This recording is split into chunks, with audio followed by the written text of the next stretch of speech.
And we are live. Welcome to the next big stream with IQ Protocol. Today we have Raresh, or better known as Dreadsong, from Aether TCG, Aether Games Inc., the whole amazing ecosystem that they're building right now. They're doing some really cool stuff.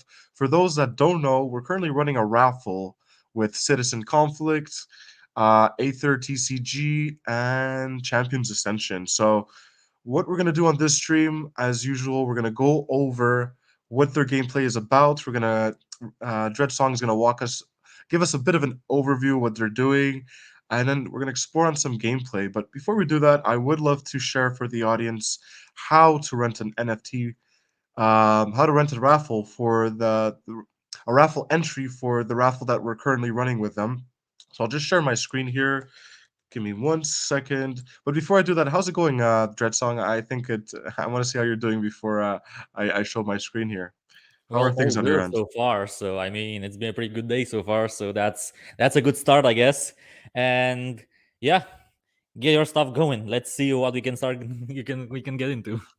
Let's go. So, for those that would like to learn how to do this, so basically, I'm on iq.space, which is our website. You're going to see all the beautiful things that we're cooking here. If you want to learn a little bit more about IQT and everything else that we're doing here. But to get back to the main program, we're going to go to the top. You're going to see V1 Market. So, we're going to click on that. It's going to take us straight to market.iq space. So, that's our IQ Market. So all you're gonna have to do is scroll down. You're gonna see some of the different games that we've already integrated. Shout out to the Red Village. We've got Crypto Guilds here. Universes. I'm dropping some alpha. We are gonna have them on the stream this week on Friday. Haven't announced it yet, so you're getting the alpha straight from the live stream right here. And then we got the next big raffle, number one. So we've rebranded our raffles to the next big raffle to follow in the light of the next big thing, which is our mega spaces. But you'll see here Citizen Conflict, Aether Trading Card Game, and Champions Ascension. You'll see some of the prizes. So if you're curious what you could win, there's 10 different prizes for 100 IQT whitelists, 200 Citizen Conflict Epic loot boxes. 10 winners get 20 each. So you get 20 loot boxes if you win. We're giving away 3 Champions Ascension Elemental Eternal NFTs. And the best for last, we have 2 NFTs and 10 booster packs from the Aether trading card game. So if you do want to participate, all you need to do is click on one of these raffle tickets, make sure it isn't already rented. I'll start with number one, as I like number one, and we'll just click on that. We're going to get loaded here. Make sure your MetaMask is already connected. So we're going to click Connect Wallet, MetaMask, okay. And what you're going to see is the price is completely free. It's already covered by IQ Protocol and our partners. Let me just make sure this thing's working. All right. So you're going to see this little pop-up's going to come up. Oh, this is Wallet Guard. That's not supposed to be it. All right. Let me see if my MetaMask is already open. I thought I opened it up. Perfect. So it should be connected. Let's do this again. And it's opening up my Wallet Connect, my Wallet Guard. I'm not sure what's going on here, guys, but overall, the way it's supposed to work is your MetaMask is supposed to open up. You're supposed to be able to rent your raffle ticket. I think it's just something with my MetaMask. I'll get that sorted out, but it's very simple. You rent the ticket. Gas is already covered by the team. It's completely free, and you have a chance to win some of these prizes. But yeah, I don't want to take any more time around the raffle. I want to get into this stream here with Dreadsong. We're gonna get it. We're gonna explore some Aether TCG.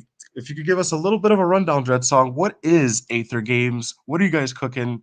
And give us some alpha on what it's all about. Okay, so let me actually start with an overview on Aether Games as the company. So essentially, Aether Games is a studio, and then Aether TCG is one of our products, along with other products that we have in the pipeline. So from an overview, let me actually piece the information together. Where should I start? So, A4 Games. We're a transmedia studio. We're basically focused on both gaming and entertainment. And the reason I'm saying this is because right now, our two main products are obviously A4 TCG, which is our card game, and the way we're actually building A4 TCG is for it to essentially be the Magic the Gathering of Web3. When I say the Magic the Gathering of Web3, what I mean is that essentially how Magic the Gathering has been doing their whole spiel over the past few years, I guess I could say, is that they've been touching upon and implementing, or rather integrating into their structure, different franchises and IPs from the Web2 market. They've worked with IPs like Lord of the Rings, they've worked with IPs like Game of Thrones, and essentially the way they're doing it is that they take these IPs and they integrate them through making different cards of like different locations, different characters, different creatures, and just integrating them into their structure. So we'll essentially be doing the exact same with our product, Aether TCG. This would be for the game side. And then for the entertainment side of things, we also have Aether Saga, which is essentially going to be our TV series. It's going to be fully CGI. So we actually will be having real actors playing the roles, but all of the motion, all of the acting will essentially be translated into CGI. There's some very cool tech surrounding this whole thing. It's extremely expensive tech as well. So we're essentially creating the series with tech that's being used for essentially all of the big productions from the cinematography field. So we're talking about Marvel level series development. So all of this is done in house. So we're obviously keeping costs under check with this being done in house. Extremely talented team of actors. Our whole roster of actors is also public. So if you actually want to see exactly who will be playing into our series, you can actually check it on our website. But yeah, extremely exciting from this point of view. And going a bit further into how IP integrations will work for us as well with our game. We've essentially done two integrations so far. These would be from the Web3 side of things, and they're obviously a bit smaller. The bigger one would be Illuvium, with which we actually have a full booster pack. So basically, the exact same model that Magic the Gathering does for Web2 IPs. And we've essentially integrated different creatures from essentially their universe into our game. So you can actually even go on the secondary market right now. We have Illuvium booster packs. The cards are extremely strong. They range from commons to a legendary card, which is super cool. It basically has two effects. It can actually steal all stats from one of your opponent's creatures and essentially transfer them onto one of your own cards. Or it can essentially do a spell break, which what it does is that it nullifies the next spell that your opponent plays. So it can be literally game changing. But yeah, I'm not gonna go into that too heavily. And then the other IP we've integrated, but this one we integrated very slightly, would be Ultiverse, which have been quite early partners of ours with their Electric Sheep IP. And the way we integrated them is that one of our cards in game, specifically the Sorceress card named Moonlight, after their BD, by the way, that's how we basically integrate their IP into our game. So these are some pretty, like, it's essentially a sneak peek into what we have going and what we will be having, actually happening at an IP level for Web2 companies as well. So right now, we're actually not going to be integrating anything that's Web3 anymore. And what we will instead be doing is that we will be fully transitioning towards only adopting and integrating Web2 IPs. This is something that we've been, I guess, leaking a bit over the past few months. We have a multi-billion-dollar franchise that we've signed with. Can't leak the name just yet. It's an extremely big IP. It's basically one of the biggest Web2 fantasy IPs that have been in the market for over 30 years. So I know what it is. I just want to guess. Don't start. Don't I start want. I thinking have yet. like. I'm gonna guess. I'm just gonna list them all. Hey, I mean, you can start trying to guess. I'm not gonna say yes. Wizards of the I'm not gonna Coast. say no. It's Wizards of the Coast, isn't it? No, it's not. You didn't say you Oh, can't okay, say okay. Well. I said It's I'm not dungeon. I'm a saying huge yes or Dungeons and no, but I Dragons said nerd, no. But so. Oh yeah, you're but just gonna yeah, say no. Okay, that's great. can't I mean, I confirm can or give you some deny. hints. The hints would be that we're already in talks with the Warner Brothers. The Warner Brothers are actually quite interested in offering us a publishing deal, so that would be a very big Web2 publisher that we actually get. We've also been in talks with the Game of Thrones team. We've also been in talks with the Lord of the Rings team. Um, Nah, I'm not gonna leak this one, but Okay, it's a very popular show on Amazon with superheroes that people really like, that we actually have IP rights to. I'm not gonna say the name. You didn't hear I. anything. It's So Invincible. It's Invincible or no, the it's not boys. invincible. It's the boys. It's not. What? I said I'm not saying yes, I'm not saying no. You just gotta put him on the spot like that, David, huh? let's just say let's just say that our CEO has been doing a few AMAs over the past few weeks, and he did leak this one specifically.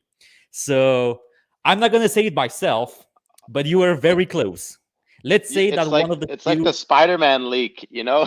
let- Like let's the just guy say that that plays one of the two you Spider-Man. mentioned might be one. So that's that. But yeah, obviously we have a very evolved roster of insanely big Web2 partners that we are going to be looking at integrating, and that we're in open discussions with. So yeah, this would be from the structural level of our company. I can also go into a few more boring details about our team. So we have a very experienced team that has worked on multiple AAA titles. We're talking about Assassin's Creed. We're talking about Baldur's Gate 3. Baldur's Gate 3, by the way, which won last year's Game of the Year award. So that's Great a game. name I'm It's an personally excellent game. very proud of, because it's not often that you come into Web3 and you can start flexing the fact that members from your team worked on you know, on last year's Game of the Year awarded game. So that's pretty funny. I also played a lot of hours of Baldur's Gate 3. I absolutely love the game. If you're into turn-based combat and very story-driven gameplay, you should absolutely be playing Baldur's Gate 3. So that's also a thing. And yeah, we've also worked on titles like Hearthstone. We've worked on titles like Legends of Runeterra, Gwent.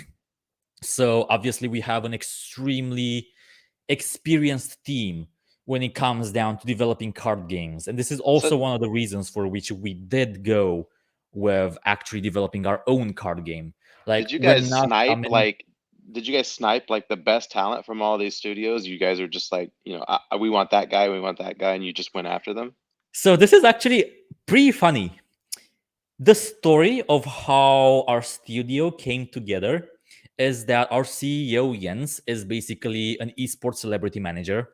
So he obviously knows a lot of the big players from the Web2 gaming industry. And the studio literally came together from friendships. Like it was just a bunch of friends that came together, all of them with major experience in their specific line of play, and they realized, hey, maybe it would make sense for all of us to come together, create a studio, and see where it goes. And that's essentially how Aether Games, came into fruition. And also one of the reasons for which we have all of these very elite individuals on our team. Our CGI director as well uh, is actually a very elite individual when it comes down to CGI productions. He's worked on trailers and teasers for God of War. He's worked on Far Cry 6, so extremely talented from that point of view. He's also worked on 2 episodes from Love, Death, and Robots, specifically Snow in the Desert and Beyond the Aquila Rift, which are, funnily enough, also some of the most popular Love, Death, and Robots episodes.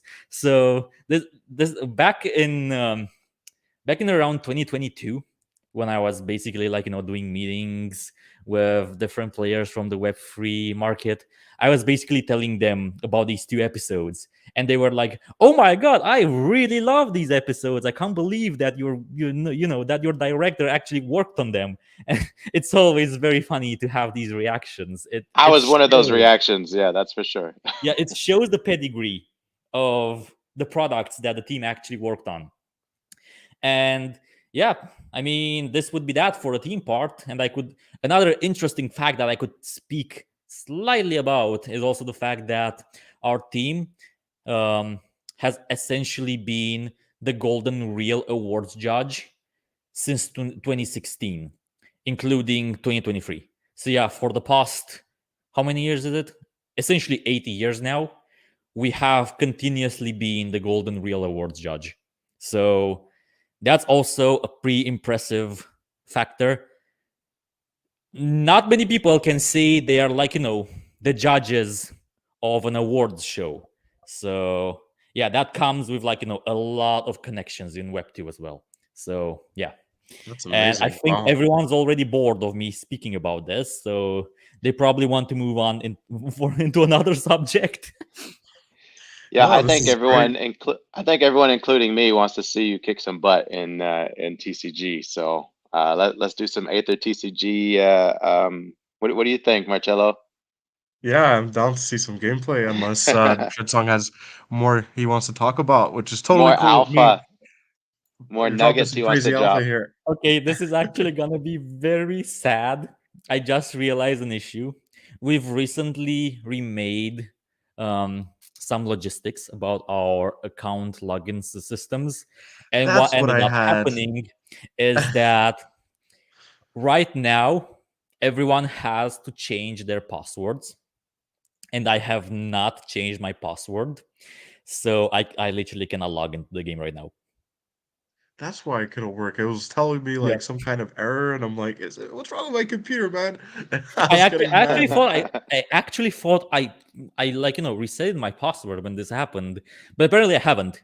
So I can't log into my account until I actually do this process. And doing it right now is probably not the optimal time to actually be doing it. I mean, if you're, it's really up to you. If you want, David and I could take over for a few minutes while you're on the back end fixing your password. I could even maybe try to fix mine over here because I thought it was my computer that wasn't working. Sometimes it bugs out on me, but if it's just a password thing, I could probably get it up and running too. Yeah, it's If literally a not, password thing. So yeah, I say mean, again. it's literally a password thing. So as long as you reset that, it should be doable. Like Okay, the error when you actually try logging into the account literally says that there's the credentials are incorrect. that's what So it's telling me. Yeah. yeah, that's related to the password reset. So that's that Where do you do? Okay, and then you do the password reset through the game. You just gotta through click the reset game. password. Yeah, Okay. I'll do it right now if you want. yeah. I mean, go ahead. You can maybe Okay. stream the game a bit. So yeah, I All mean, right. you said that you guys will be taking front. So do that, and I'll see to resetting my password myself and see if I can actually get my account running. And yeah, maybe we can actually stream some gameplay. Yeah, Marcello, you should Amazing. stream Okay. changing your password. You should stream change. Yeah. Hey guys, here's my password. No. It's kind of like when you're new at gaming and or P gaming, and and you're like asking, "Hey, how do I do this thing?" And they're like, "Press Alt F4, it'll work." Yeah. Yeah. Or in League, press D Amazing. for dance, and then you just flash in place. Okay, so I just reset. Now I'm going to my email. Yeah, I remember playing Cool. my first trading card game. It was actually a physical trading card game. It was Pokemon, and it was like back in the '90s when you had to actually face your opponent. So there was that danger there. So, I like the computer version of the trading card game where, you don't actually have to face your opponent, and he's just not like this guy that's just gonna beat you up if you win. Yeah, you just drop a Charizard on him, and then he just gets Mhm. angry. I love that. Yeah, throw back to Pokemon, man. Yeah. I played a little bit of the Hearthstone game too, and Okay. that was pretty fun. I have not played a Web3 trading card game yet, so I'm excited to play this one. I I'm haven't in given. Florida right now, and I don't have my gaming computer on me. Oh, Are that's you ready to go, yeah. We're gonna have Marcello? to get you to play, man. Okay, in Just the give me a meantime, second. I can Just also confirm the fact that I reset my password. So there's another slight issue. I basically have two accounts. I have my personal account, and then I essentially have a dev account. So the dev account literally has all the content. But the problem is that I cannot reset the password on that one, so it's essentially dead. So let's not talk about that one. I need to get a new dev account. But yeah, I can just join from my personal. I have a good amount of content on my personal as well. perfect. I'm still resetting it on my end. It's just taking me a moment.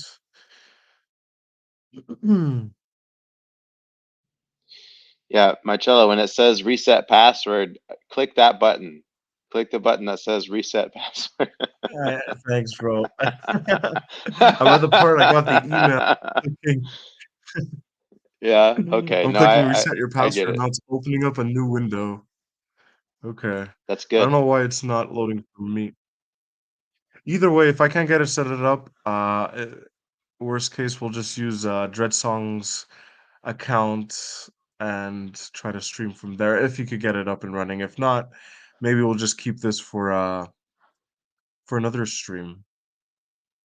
Yeah, no, it's not working for me.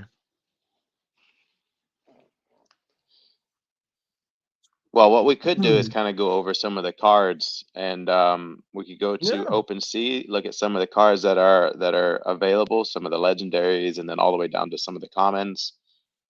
Show what the what you could potentially earn in a pack. Dreadsong, you can earn packs by playing the game, right? Like you can Correct. do quests So and stuff. let me actually give you an overview of how earning essentially functions within our ecosystem. We have a more peculiar system, and this was essentially designed so that we run away from essentially the instabilities of Web3 economies. How it works is that in game, you essentially have an illiquid token, which is essentially literally a Web2 currency that you can purchase with, like, your credit card or with cryptocurrency. It literally works as, like, the normal Web2 in game currency. You earn that by completing quests or by playing ranked games. Hmm. So each win or each loss gives you an amount of that currency, and you can essentially utilize that currency to purchase booster packs, to purchase Infernals, to purchase Adventurers. But everything you buy in game is actually a Web2 asset. Now, how does the blockchain side of things actually integrate in this whole system? That's essentially the reason our token exists. And essentially, what our token does is that it powers and fuels a whole ecosystem. It actually allows you to tokenize anything inside of the game. Like, we've designed everything in game: cards, adventurers, infernals, weapons. Everything is an NFT, or rather, they can be turned into NFTs. So this is a system that's obviously a bit complicated to create from a TCG economy perspective, but we actually made it work. So, yeah, you get everything as a Web2 asset. You nest tokens inside of Hmm. it, and that's essentially how you turn it into an NFT and how you can actually start trading it. You can also earn NFTs directly. So actual raw NFT cards for different systems we have in place. One of them being our mystery boxes system. So we have three mystery boxes: warrior, champion, and hero boxes, which essentially, when you crack them open, it's essentially like, a gacha system. And based on the tier of the box, you basically receive a direct NFT card under that rarity. So the hero boxes are basically the tier 1 mystery boxes, and they have a 50-50 chance of giving you either an epic card or a legendary card. So really good odds essentially to get a legendary card in a, technically speaking, rather easy manner, and just get it straight up as an NFT. So you can just straight up sell it. Our legendary cards sell for roughly a couple of $100. It depends. Some of them can be $300. Some of them can be $500. It really depends on how strong the card is as well, how much someone actually needs that card, make their deck viable for their strategy. So that's that. And truth be told, this is another handicap that blockchain gaming kind of has. These legendary cards can't be that expensive either, because if everyone, or rather if anyone, just starts owning all of the legendary cards and they go out of circulation, because there's a limited supply for the majority of them, that's a problem, because that guy literally just controls the whole legendary card supply, and it becomes a bit unhealthy. But yeah, this is essentially the double-edged sword of blockchain gaming. It's a blessing and a curse, because it allows for this continuous tradability, but at the same time it allows for some economy plays. But at the end of the day, gaming in general has this market play, if we could call it that. And for example, I used to play the markets in Warframe. I have a couple of $1,000 I actually spent playing Warframe, and at some point, a majority of us who are very elite players, we stopped playing the game. We're playing the markets. Like, we had so much currency in game that instead of us spending time playing the game and just grinding and stuff like that, we're literally just sweeping the markets and repricing everything, and we're just absolutely controlling the economy in the game. It was fantastic. Like, that's the true end game. Like, this is why a lot of Web2 gamers say that the real end game is when you start playing the economy instead of playing the game, because that's where the fun begins. That's when you know you're so elite that you literally control the in-game markets. So it becomes very entertaining from that point. And yeah, technically speaking, you can also do this exact same thing in our game. If you're a top ranked leaderboard player, you can suddenly turn from playing the game to playing the economy. You just start sweeping all of the rare, or all of the epic, all of the legendary cards. You start repricing them, and people absolutely need to buy these because they need them for their decks. And that's when it starts becoming a well, if I don't own these cards, I can't participate in the tournaments. I'm not going to make any money, and that's a problem. I'll be paying for these cards. So it becomes interesting from that perspective. Yeah, no, that is super interesting.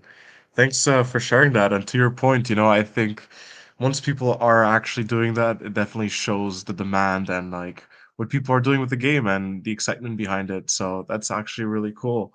Do you happen to have any of the trading cards that you could show us, or any material, or any trailer? Or I know that the gameplay was something we wanted to see.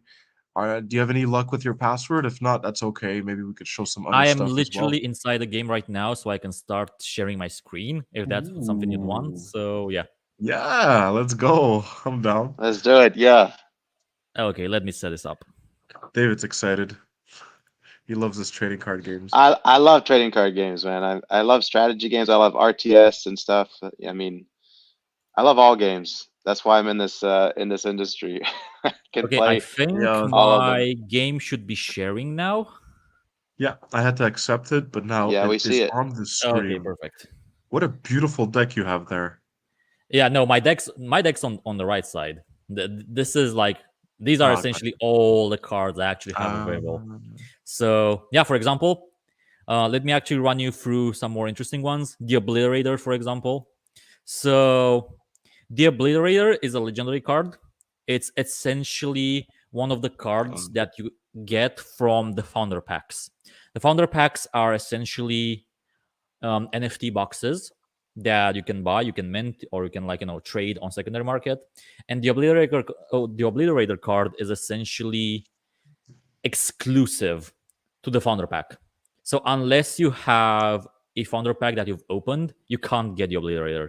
So it has its own, like, rarity set in stone. It's a legendary card outside of the legendary card, so it's a lot more rare because of, the whole founder pack thing.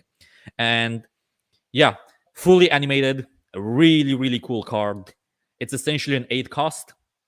And then the effects it actually has, so 7 attack, 15 health. Rampage, what Rampage does, you can literally read the effects on the right side as well. So Rampage, essentially, at the end of each turn, the creature's attack increases by 1. So let's say that I play the Obliterator, I end my turn. It's not a 7 card. It's not a 7 attack. It turns into an 8 attack. And if you don't remove this, it just continues scaling infinitely and just absolutely destroys everything. And then it's a Guardian. So Guardian is essentially a taunt. You can only attack this if anything else on the board is not a Guardian. So you're basically forced to attack the Guardians. The Skull is essentially a death rattle. So death rattles are basically like, the effects that happen once a card dies. And for the Obliterator, for example, it summons 2 copies of itself with 2/7 stats. So essentially, if this thing dies, it summons 2/7s, and they also have Rampage. So they also, continuously scale. It's a very annoying card to remove. It's a very strong card when played, and it's absolutely terrifying if you actually have no ways to actually remove it. Then I can go I just like to into some of. say, I find that so cool how it's like the card isn't like the static image. I've seen some other TCGs, and it's just cool. Obviously, as a video game, you can animate it, and I just love how you guys took advantage of it to give it like that effect. I'm just looking at it, and this guy looks like an obliterator. Yeah, He looks like the an obliterator. name really fits It's the card. right, like he's And just smashing can the floor actually obliterator. see where, the Gwent side of the team experience actually shows, because this is very, like, the core idea of our game is to be dark fantasy, and you can feel the level of effect. Oh, You can dude, I love it. feel the details. Like, you can see the birds flying in the background of this thing. There's a lot of details you can actually You can feel. see him steaming. He's steaming. He's so hot, Yeah. man. That hot inferno. It's like, yo, I'm not touching that guy. I'm not getting close to him. That obliterator. No, that's super cool. I love. I'm sorry to cut you off. I just needed to say that. I found it Not an really issue. cool. And then we can essentially go into, epic cards. The Star Shatterer, for example, is a card I really like. It's a very broken card. I absolutely hate having to deal with this thing. And the reason behind that is because it has a very obnoxious combination of effects. So just by reading through these, you can probably realize why it's very annoying. Inquisitor's Dome basically means that it's impenetrable to spells. So this is not removable by spells. Wow. You are forced to kill this guy on board, and it's a 12 health creature. And then not only that, but it also has Fortitude and Feel No Pain. So Fortitude means that it cannot be damaged by anything that has less than 4 attack. And then Feel No Pain makes it so that this guy cannot take more than 2 damages at a time. So you need a lot. You basically That's OP, man. That's you so need OP. 6 different attacks to go into That's this guy. broken, man. And it has to be from creatures that have more than 4 attack. So it's a very, I see very somebody strong card. drop that card. I just forfeit, man. Yeah. And it's also a Guardian, so you have to kill this guy. Like, you are forced to kill this guy. Now, obviously, what makes him, technically balanced is the fact that he doesn't have a lot of attack. So he doesn't retaliate that heavily against whatever is hitting into him. But still, he's a wall. Like, this guy's a wall. So Yeah, yeah. that's another one I wouldn't want to get too close to. Technically speaking, you wouldn't really want to get close to anything in our universe. That's true. That's true. I love it. Another cool card is the Fallen, which is basically also part. Oh, by the way, some of our cards are animated and some of them are not. You can basically see from the fact that the Fallen's card effect is actually static. So some of them are, as mentioned, like, these are static. But then the Star Shatterer is animated, the Obliterator is animated. It depends. The Heartseeker is also animated. So that's that. I mean, now that I'm looking at the Heartseeker, this is also an extremely annoying card to deal with. It has life drain, so whenever it attacks, it basically heals itself.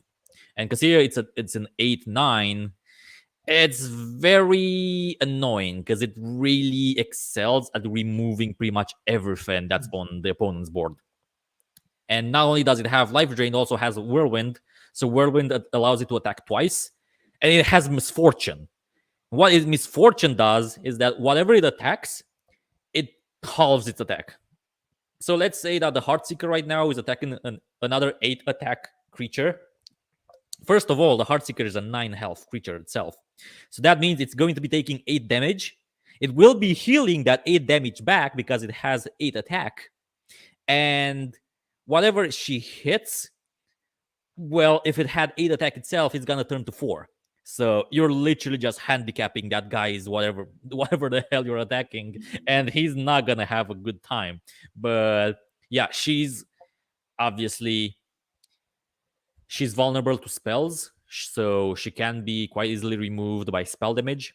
So that makes her not very sticky. But yeah, if this thing gets on board and if you have no ways of actually removing her ASAP, she's just demolishing everything you have. Like, you're not gonna have a fun time going against this thing. Yeah, look at those fangs or those arms. They're just gonna rip you apart.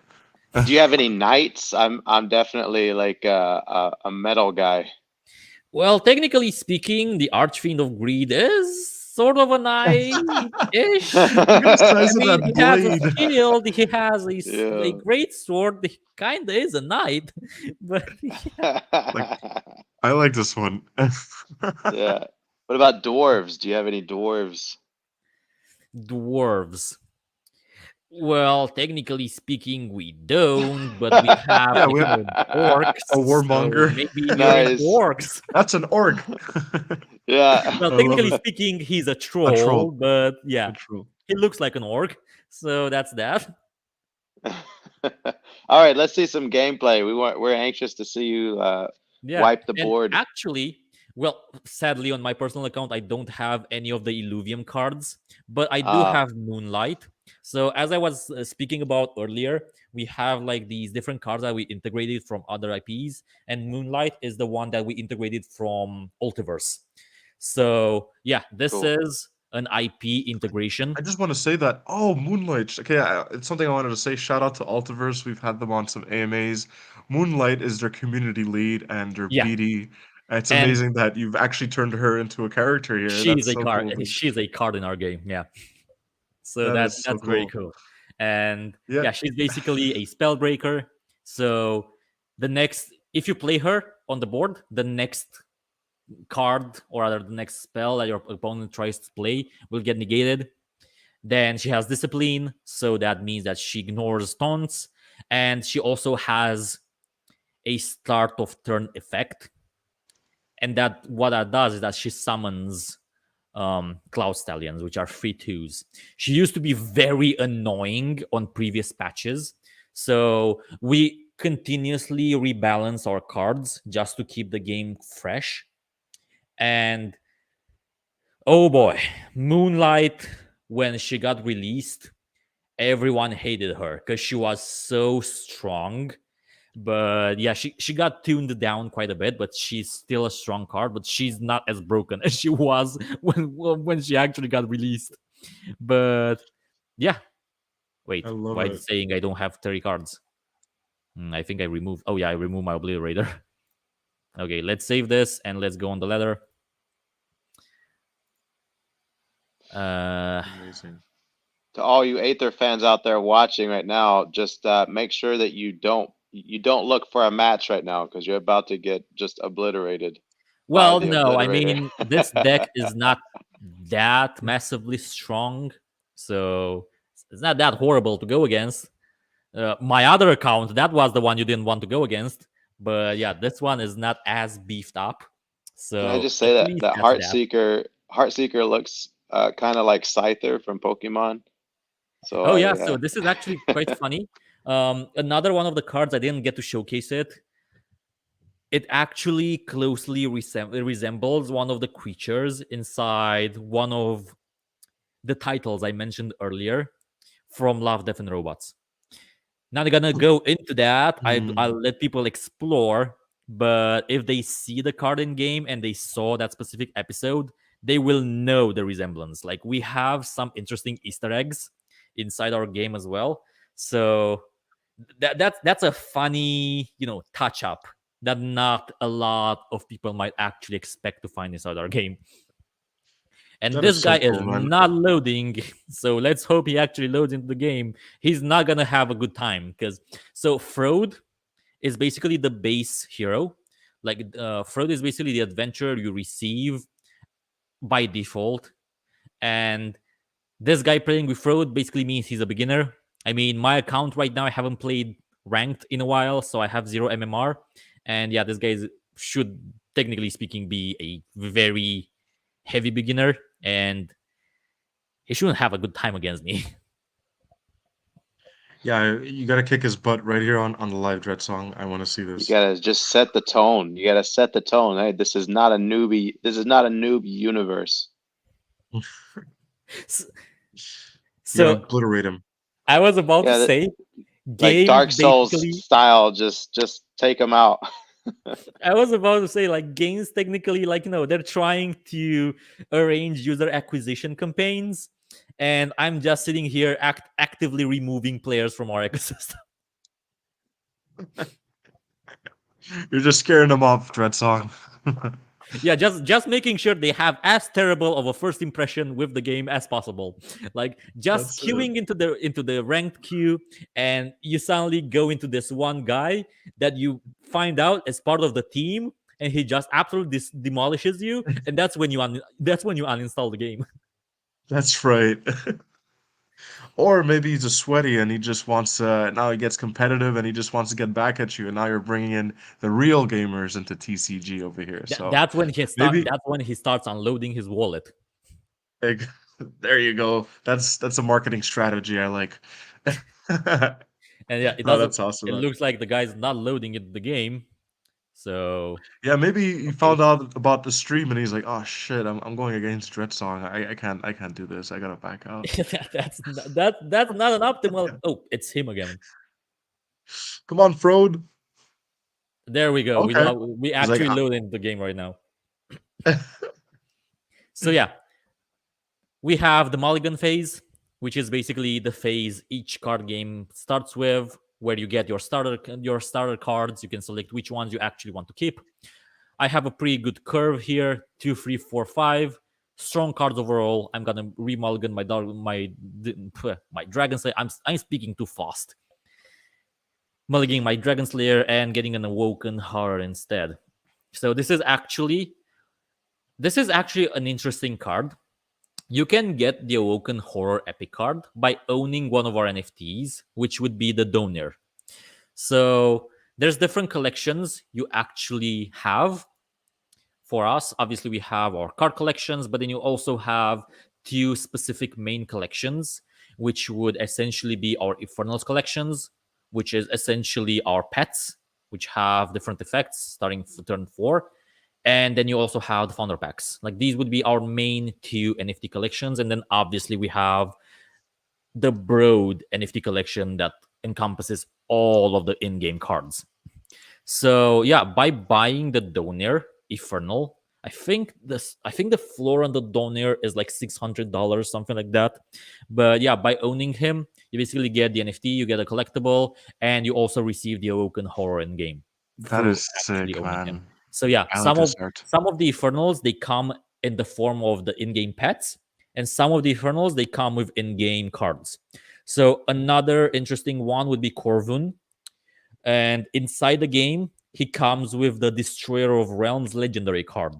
I think the Corvun is also floored at around $800, something like that. I don't really remember, but yeah, I mean he's a really cool collectible, and as mentioned, he comes with a legendary card in game, so it's a nice one to have. Also, another one of the more unique elements of our game Every turn, you don't draw one card, you draw two of them, and you actually get to choose which one of them you actually want. So if I were to choose one of them right now, I get to keep the one I chose. I will select the Muff Queen, and then the other one goes at the bottom of my deck. So this is a way in which you actually have more, I guess you could call it flexibility with what you draw. Because one of the main handicaps that most Web2 games have right now is the reliability on RNG. Because maybe the next card you actually draw is, absolutely terrible. Maybe it's actually good, but you can't really, know what you're going to be getting. So in our case, you draw two of them, you only keep one, but this actually allows you to continuously essentially react to what's happening on the board. So it adds that, mastery level to the whole gameplay. Okay. So going a bit into what the cards on my board right now, the Moth Queen is a one cost card. It has Supremacy and Plague. So what Supremacy does is that whenever this card attacks into another enemy card, the enemy card doesn't retaliate. So normally right now, if I were to attack with my Moth Queen into the Wind Shaper that my opponent played, she wouldn't take 2 damage back. She would just hit that 1 damage into his health, but this card wouldn't retaliate. So Supremacy cards are very annoying when it comes down to, like, dueling with your opponent's board. And she also has an effect that applies Plague to whatever my opponent actually plays. So what Plague does is that when a plagued creature attacks, it takes 2 damage. So for example, right now, if his Wind Shaper were to attack into my Tormented Soul, he would take 2 damage as retaliation, and he would take another 2 damage from the plague, and he would just die. So that's an interesting, like, Very cool. mechanic in our game. That is very cool. So this guy stands no chance. Well, I mean, he is playing a basic deck against some very annoying cards. Like the Moth Queen is a very annoying card. So yeah, he just played a relic. Relics are essentially the weapon cards, and it's essential. They are basically in two categories. They're equipables, which would essentially be like, shields and armors, and then they're weapons, which have a direct attack valuation in this section here. He played a Vortex Helmet, which is basically one of the equipment based relics. And essentially, what it does is that, oh my god, I really hate this card. Each time I play one card right now, the most expensive thing on my board gets returned to my hand. So, yeah, this is very obnoxious to go against. But So yeah, even with a basic deck, you are armed with some pretty good you cards. still have some fighting power inside you. Yeah, like you're not gonna get absolutely demolished. You It comes actually down to have a strategy. chance. Yeah. I I don't like know, man. that. I think I'm rooting for the underdog here. I don't know. I'd hate to do this to you, man. I hate to do this to you, Dread Song. I Yeah, want to and I see just this. wanted to actually highlight how the Vortex helmet works. So I basically played my Fallen, and what ended up happening is that with it being the highest cost card on the board, it got returned to my hand. So the Muff Queen is a one cost, and the Tormented Soul is a free cost, and automatically the Fallen just gets returned to my hand, being, as mentioned, the highest cost. So yeah. Mm-hmm. So that's one way to get around that. Yeah. And you absolutely have to essentially get rid of this thing. It only triggers once per turn, but whenever it triggers, well, it's very annoying to deal with.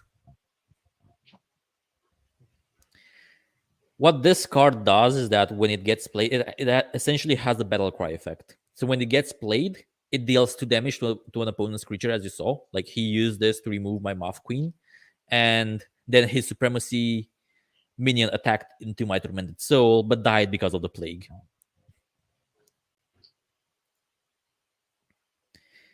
The Chaos Mirror is actually a very cool card that we have in our game. So essentially, what it does, it has an Enigma effect. Enigma makes it so that you have two different choices that you can select from.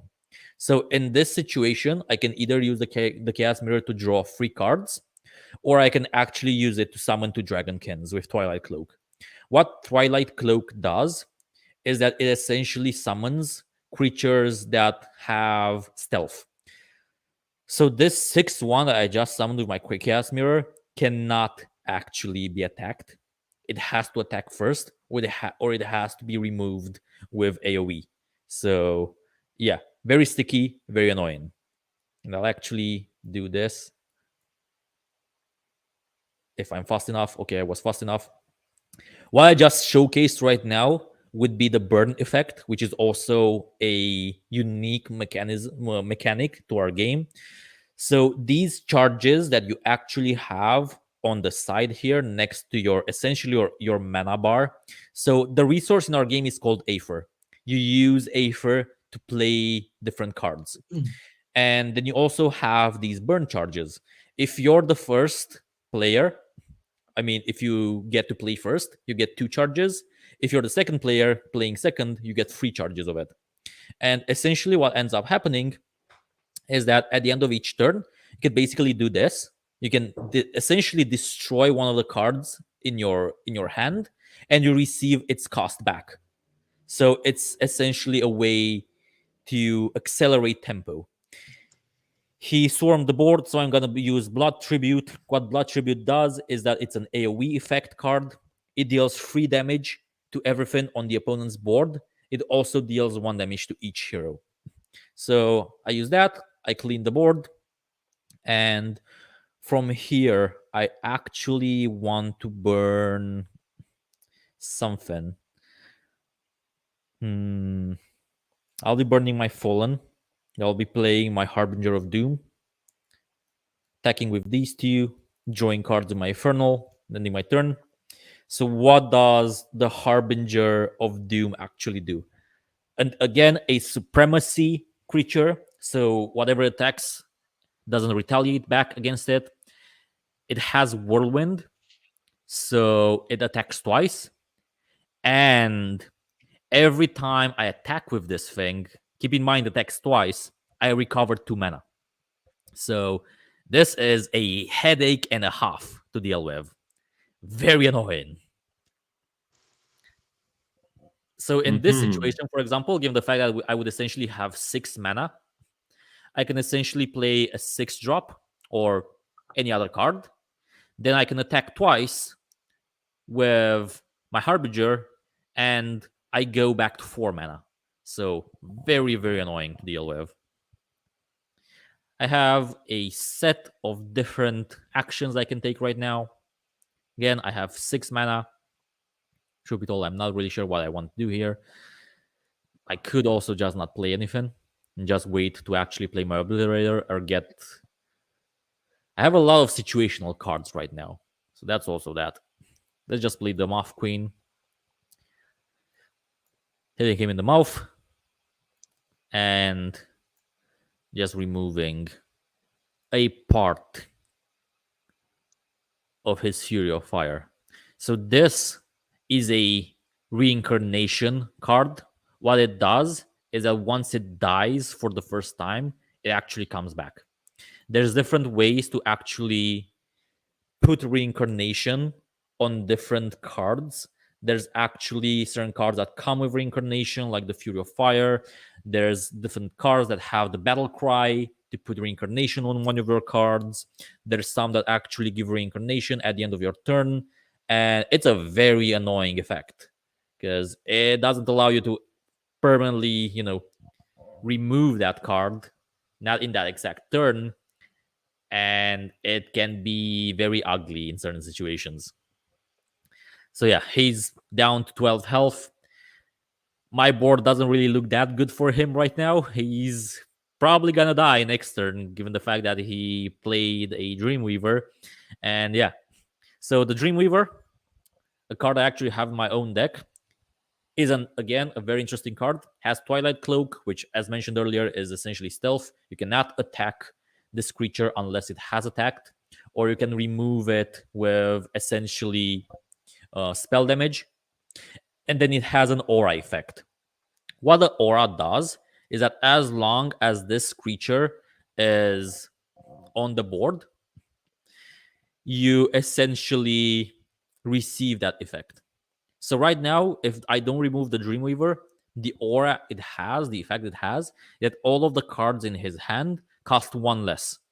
And considering the fact that after turn 5, you gain one Aether or other one mana every 2 turns instead of every 1 turn, this effect is extremely strong. So that's always something you really want to actually get rid of. I'll essentially be using my Touch of Lightning. It's a removal effect. I don't need to use it. I'm just doing it to showcase it, and it deals damage to different cards on the board.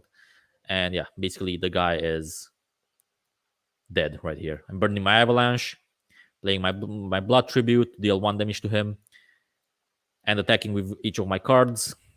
And there's the damage. Exactly full. It is over, friend. Did he give you a GG? Wow. And yeah, you can see that Victory. I earned the MMR and I earned Aether coins. So the Aether Nice. coins are essentially, as I mentioned at the start of the stream as well, our illiquid token, or rather our in-game currency. And as mentioned, you receive these after playing games. So you can straight up grind currency in our game. Certain games, they do not allow you to grind currency in such a direct manner. But for us, you can literally just play the game. And then you also have daily quests and weekly quests. So this is the cap on how many Aether coins you can essentially earn by playing games. You can earn 650 each day. And then you have different other quests that also give you Aether coins. So play 12 relics, which are essentially, as mentioned, equipment cards, weapons, shields, helmets, armor, whatever you want to do. They get equipped to your hero. They count as relics. Play 12 of these, get a reward. Spell cards, win 5 games. These would be dailies. You have the reset timer right here. You have 24 hours to complete these. If you don't complete them, they reset. You get a new batch of daily quests. And then you also have the weekly quests. You have to complete different sets of requirements. The rewards are bigger and they reset every week. So these are essentially the ways that you can actually get, Aether coins that you can then just go to the store with, and you can buy booster packs. You buy booster packs, or you buy direct, adventures or other stuff like that. You open these booster packs. The Nightfall pack is actually the pack we're raffling during the stream as well. This is the most expensive booster pack, has 11 cards, and essentially it has a guaranteed epic, 2 guaranteed rares, and 5% chance of getting a legendary card. Again, as mentioned, you basically have all the content that gets dropped from the booster packs as Web2 assets. And then later on, utilizing our token, you can turn them into NFTs, freely trade them, freely, sell them. And that's essentially the way you can actually earn.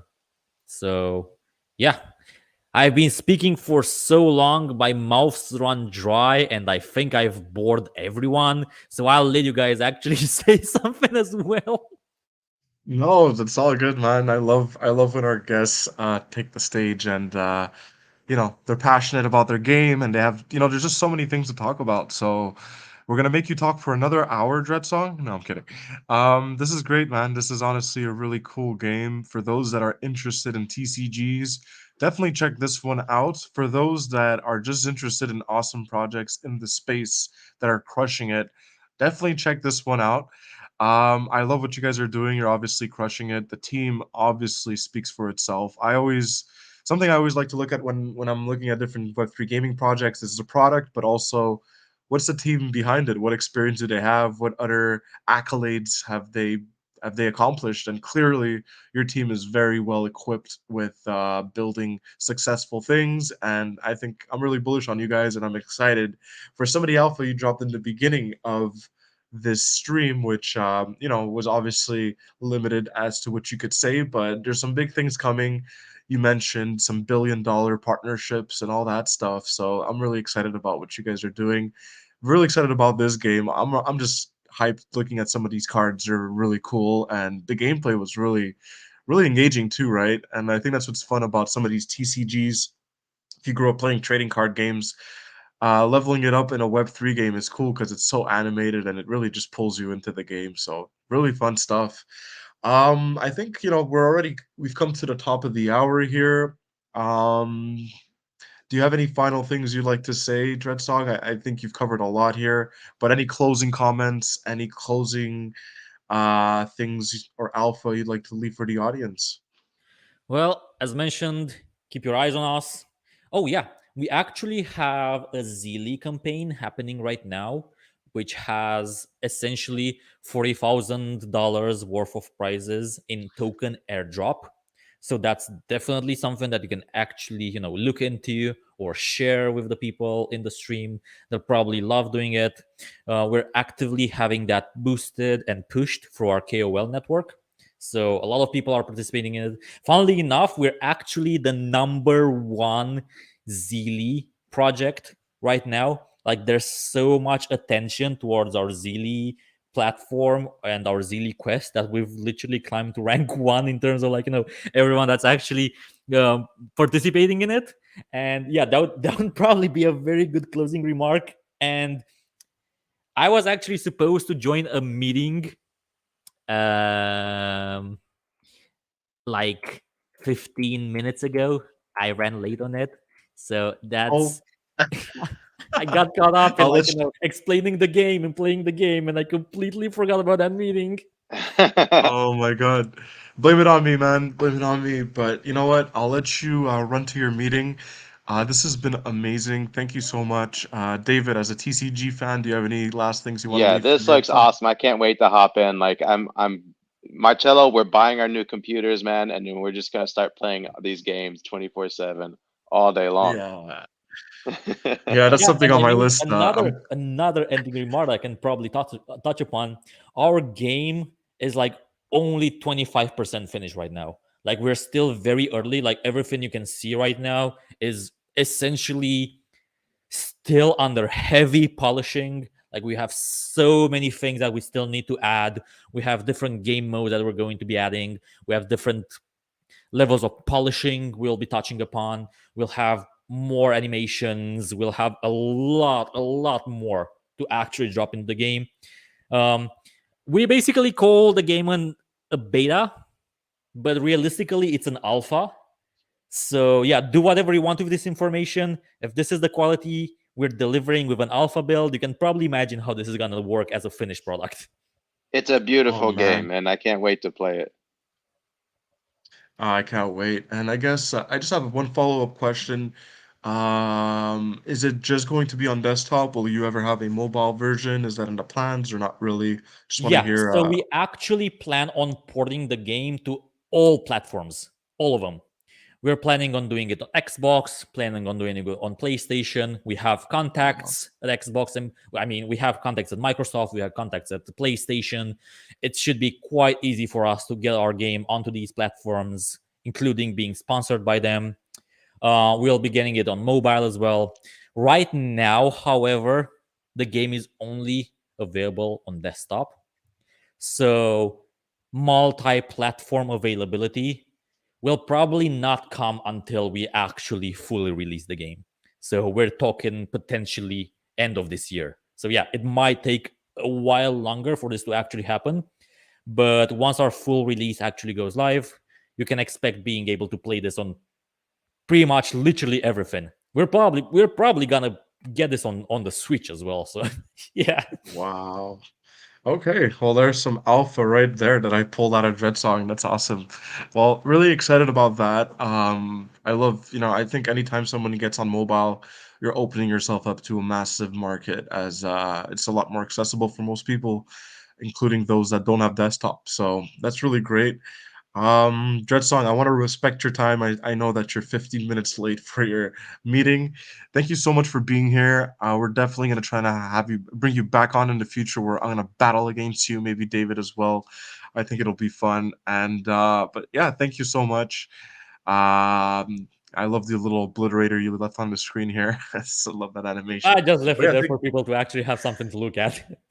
I love it, man. Well, thank you so much for being here. Again, we'll talk to you very soon. For those, again, we're running a campaign with Aether Games, Champions Ascension, and Conflict Citizen. If you'd want to win some prizes, just go to iq.space and rent a raffle ticket, which is running for, I think, another week or so. I forget the date, but yeah, you'll find it all there. Thank you so much, Dread Song. Thanks for being here, and we'll catch you very soon on the next live stream or the Yeah, next see you AMA. guys. Thank you for having me. Bye. Awesome stream. Ciao. Bye. See ya. Awesome. I am ending the stream. Thank you everybody for tuning in. I just remembered, I think we actually have Aether Games jumping on our AMA this week on Thursday. Let me think. I think it is on Thursday, as I have another one tomorrow. But yeah, I'm really excited about that. We're jam-packed with streams and AMAs this week. We had one yesterday with, oh man, I'm blanking out now. Who did we have yesterday? Yeah, so many EX things going on. Sports. EX EX Sports, Sports. exactly. Camel We had Racing. EX. Yeah. We had them with Arcade. Shout out to Kevin as well. Today we had Aether TCG. Tomorrow we're running. I'm gonna announce later, or probably early tomorrow, an AMA with all of our participants on another raffle we're running on. Then we got our regular scheduled programming on Thursday with the next big thing, and then on Friday we got Universes. So full week of streams and AMAs. We love it. We love to see it. But thanks everybody for tuning in. We're gonna catch you on tomorrow's AMA, and we'll catch everybody very soon. Have a good rest of your day. Bye, everybody. Peace.